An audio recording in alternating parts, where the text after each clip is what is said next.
As we continue to progress through these spheres in human history, let's take a look at the distinction between, or I should say, maybe the contrast between listening and hearing.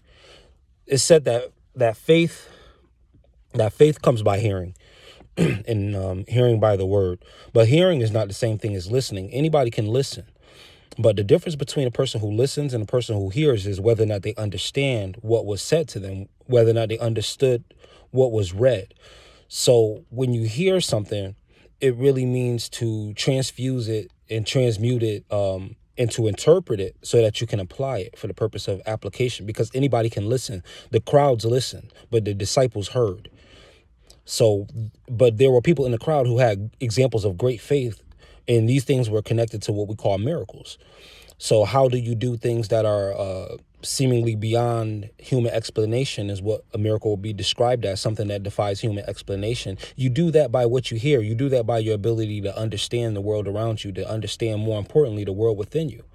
You have to understand, because faith, which is having evidence in the invisible and the substance behind the non-physical reality, in order to have that, you have to be able to understand. You have to be able to comprehend things. You have to be able to understand things in order to reinvent them, in order to revise them, in order to reboot them, to enhance them, to advance them.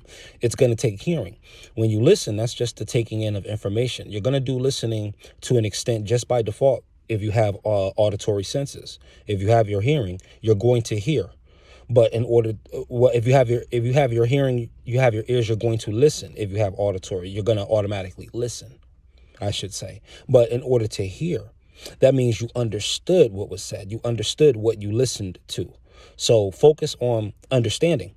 What understanding does when you're dealing with people, understanding puts you in a headspace where you kind of go into it selfless. You kind of go into any conversation or any interaction pretty much selfless. You'll introduce yourself. You'll state your position, but only if it's asked, only if it's prompted. You'll really make it about the other person. And subconsciously, what this does is it allows the other person to open up. And as they open up, you begin to what? Understand them better. Not because you were just listening, but because you showed signs of actually hearing them. You showed signs of actually being able to empathize with them, being able to see things from their point of view. And this is what it means to have the spirit of understanding. Now, the scriptures define understanding as an excellent spirit. He who has understanding has an excellent spirit. So in spirit, in understanding itself is a spirit. It's just the ability, is this calm observational energy. It's very active in its gaze, in its glare, but it's very, very passive in terms of its output, because on the intake of that information, it wants to make sure, the human unit wants to make sure that that information goes in unpolluted, undiluted, so that the words themselves can go in the original format. A person with understanding is not going to cut you off in a conversation and say, well, but they're not going to necessarily interject. They're really going to wait for you to be done speaking. And they're not going to be just listening, because you can tell when a person is just listening, they want you to be done with your sentence so they can say whatever they want to say. They're really waiting for you to be done, so they're actually just listening. But a person who hears you can repeat what you're saying back to them. You can show them that you hear them.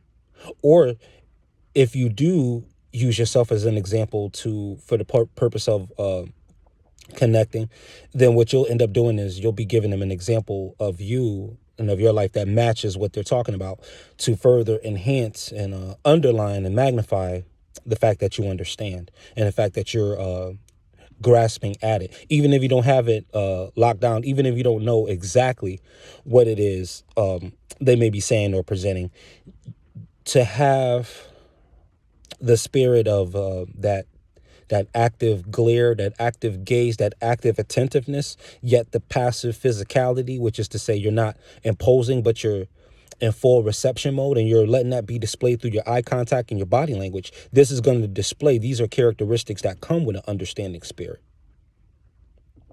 Understanding, the spirit of understanding is important as it pertains to this, what we're dealing with in human history. If you go into a lot of the metaphysical stuff, because when different entities arise and arrive, as they appear in whatever form they appear, you're going to be able to neutralize them very easily, or they're going to come to you, giving you authority. And at times, you're not going to expect that kind of authority to come from beings that you never thought were real.